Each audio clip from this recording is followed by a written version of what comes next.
Hello नमस्कार दोस्तों। आज हम छत्तीसगढ़ सहायक शिक्षक भर्ती 2023 के लिए महत्वपूर्ण क्वेश्चंस देखेंगे। आज हमारा लेक्चर नंबर 4 है जो सामान्य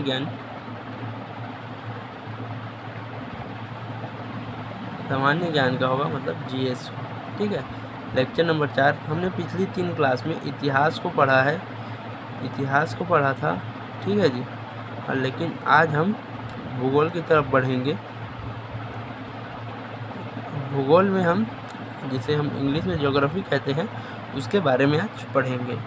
ठीक है, आज का हम पहला क्वेश्चन स्टार्ट करते हैं।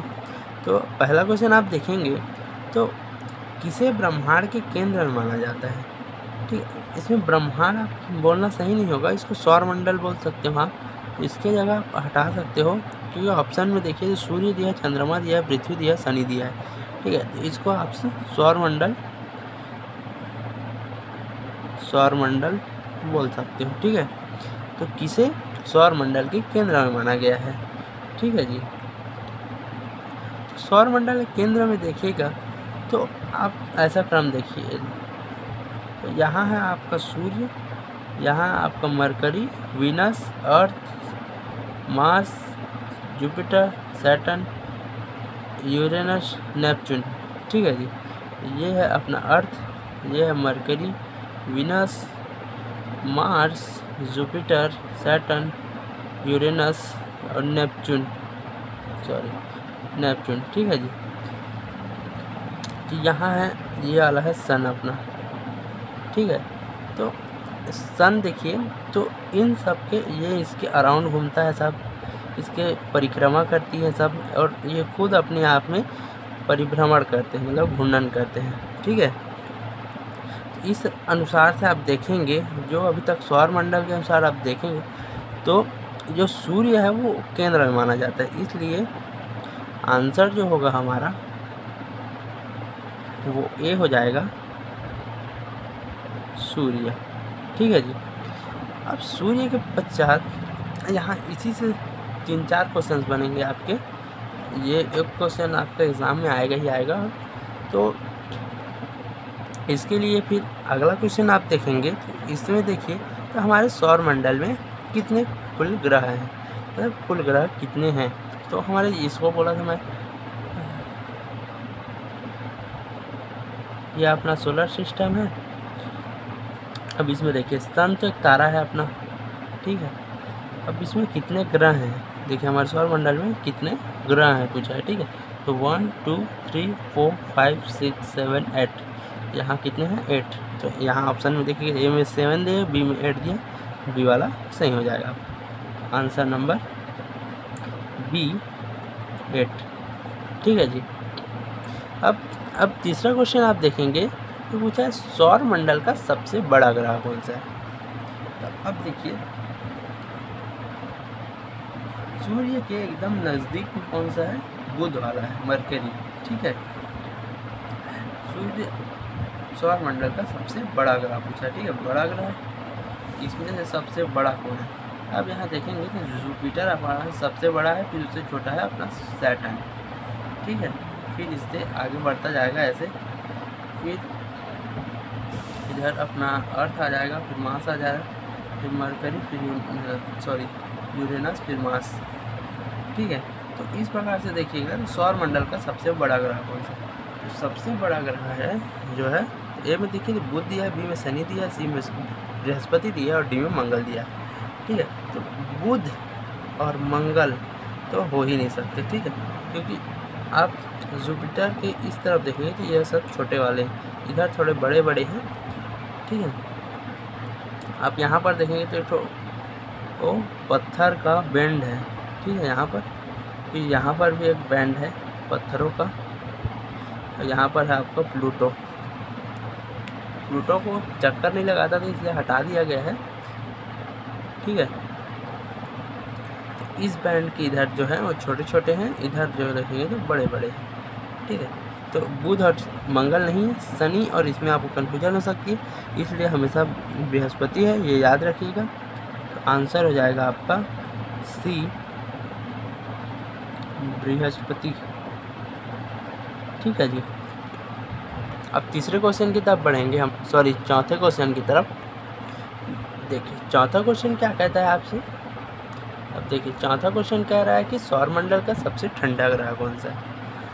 अब यहाँ आप देखेंगे तो यहाँ पूछा गया सबसे बड़ा ग्रह, फिर पूछा गया आपसे सबसे ठंडा ग्रह, है ना। तो यहाँ सौरमंडल का सबसे ठंडा ग्रह की बात करें तो इसमें मैंने आपको सोलर सिस्टम में बताया ही था कि 8 ग्रह, ठीक है। इधर देखते हैं एक बार और, ये वाला जो है हमारा सूर्य है, फिर यहाँ पर है हमारा बुध, फिर है हमारा शुक्र, फिर है अर्थ पृथ्वी, फिर है हमारा मार्स मंगल, ठीक है जी। मंगल के बाद देखेंगे तो यहाँ है बृहस्पति, यहाँ है शनि, यहाँ है अरुण, यहाँ है वरुण। और सूर्य की रोशनी यहाँ तक पहुँचने में देरी लगती है और कम भी हो जाती है पहुँचते पहुँचते, ठीक है। तो यहाँ पर ठंडा ज़्यादा होता है, इसलिए यहाँ पर देखिए तो सौरमंडल का सबसे ठंडा ग्रह पूछेगा तो यहाँ वरुण आ जाएगा, वरुण आएगा। लेकिन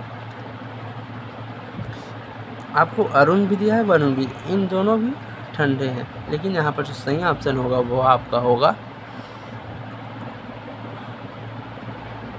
वरुण, ठीक है जी। आंसर नंबर डी,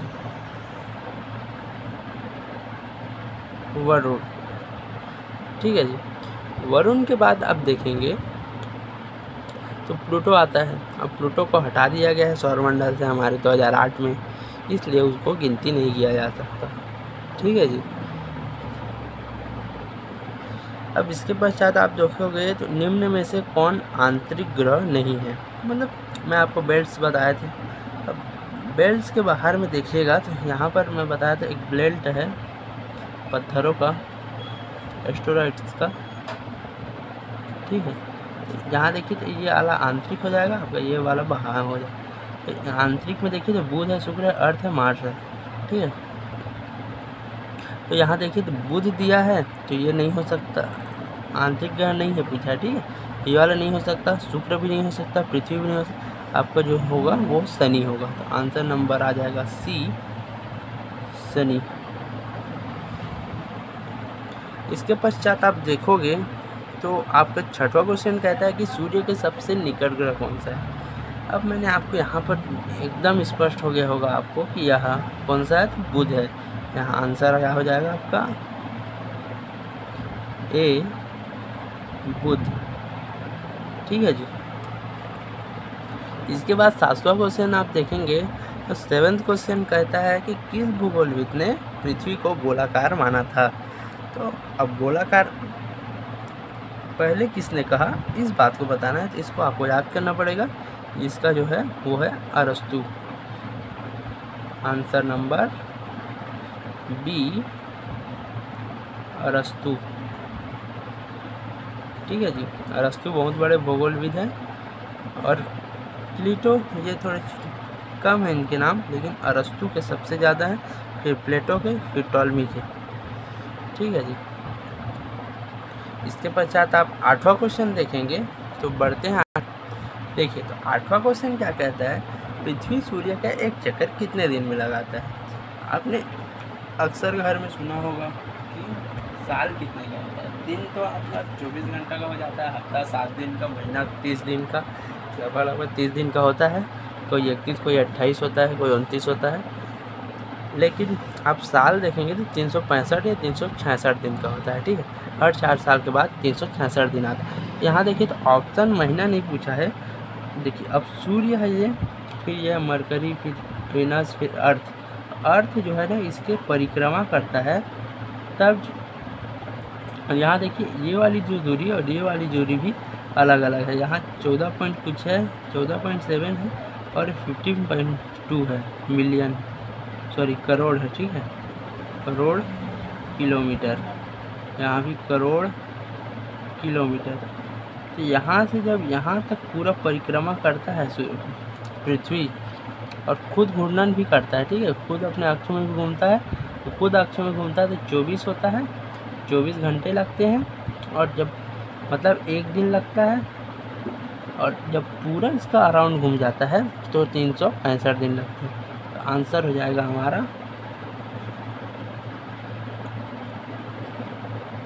डी, 365 दिनों में। ठीक है जी। अब इसके पश्चात देखोगे तो आप पृथ्वी की ध्रुवीय व्यास कितनी है। ठीक है, अब पृथ्वी का व्यास की बात करें तो व्यास किसको बोलते हैं तो वो आपको समझना बहुत ज़रूरी है। आप कई बार त्रिज्या और व्यास में कंफ्यूज हो जाते होंगे, लेकिन अब नहीं होना था। अब देखिए ये समझिए पृथ्वी है। ठीक है, पृथ्वी का ये केंद्र बिंदु है। जैसे एक गोला होता है, गोला में एक केंद्र बिंदु होती है, इसकी जो आधा वृत्त होती है, आधा लाइन, उसको बोलते हैं, इसको बोलते हैं आप त्रिज्या। और त्रिज्या का गुणा 2 कर देते हैं तो यहाँ बन जाता है हमारा व्यास। ठीक है जी। इस मतलब ये पूरी लकीर जो है वो क्या कहलाती है, अपना व्यास कहलाता है। और आधा लकीर क्या कहलाता है, त्रिज्या। और इधर कहलाता है जो है जीवा हो जाता है। इसलिए अब हम इधर देखेंगे तो अब पृथ्वी का व्यास मतलब जो पूरा वाला पूछा गया है, तो पृथ्वी का जो व्यास है ध्रुवीय व्यास। ठीक है, अब ध्रुव से ध्रुव पूछा है ना, तो ऊपर से नीचे होगा पृथ्वी। अब पृथ्वी देखिए तो ऐसे है, आपका गोलाकार है, टिल्टेड है, थोड़ा गुलाब है, फिर ऐसे है। ठीक है, यहाँ से यहाँ तक की जो ध्रुवीय है उसको पूछा गया है।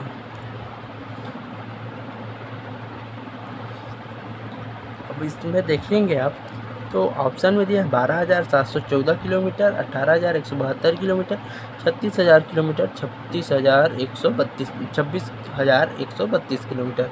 ठीक है, तो इसमें जो ऑप्शन ए है वो सही होगा। और इसको मैं याद करने का आपको तरीका भी बताता हूँ।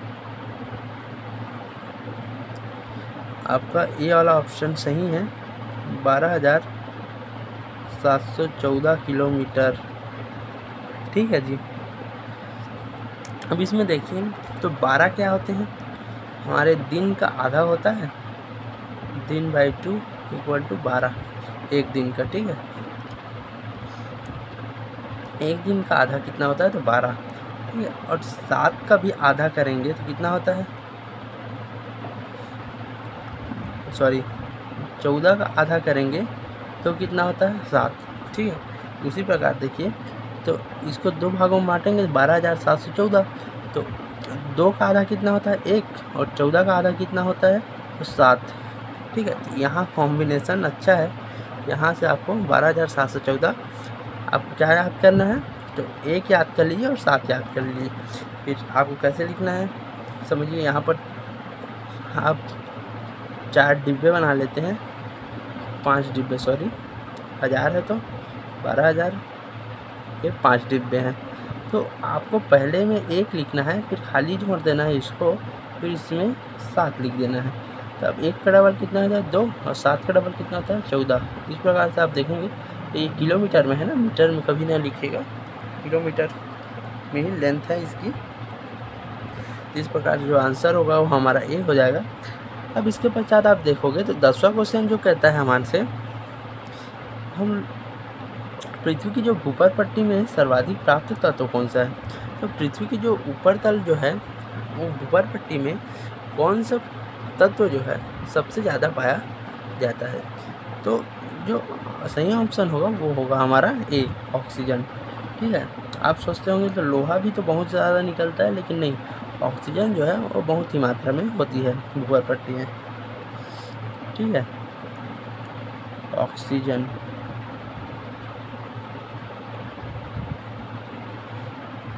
ठीक है, तो आज की क्लास की टॉप 10 क्वेश्चंस समाप्त होते हैं, क्वेश्चंस आंसर कंप्लीट होते हैं आज के। अगली क्लास में हम देखेंगे इससे भी धमाकेदार क्वेश्चंस आपके लिए लाएंगे, और आपको उस क्वेश्चंस में मज़ा भी आएगा और वह अच्छा भी होगा। ठीक है, अच्छा क्वेश्चन। वीडियो अच्छा लगा हो तो लाइक कीजिएगा, चैनल को सब्सक्राइब, और अगली क्लास में फिर इसी प्रकार से मिलते हैं। धन्यवाद।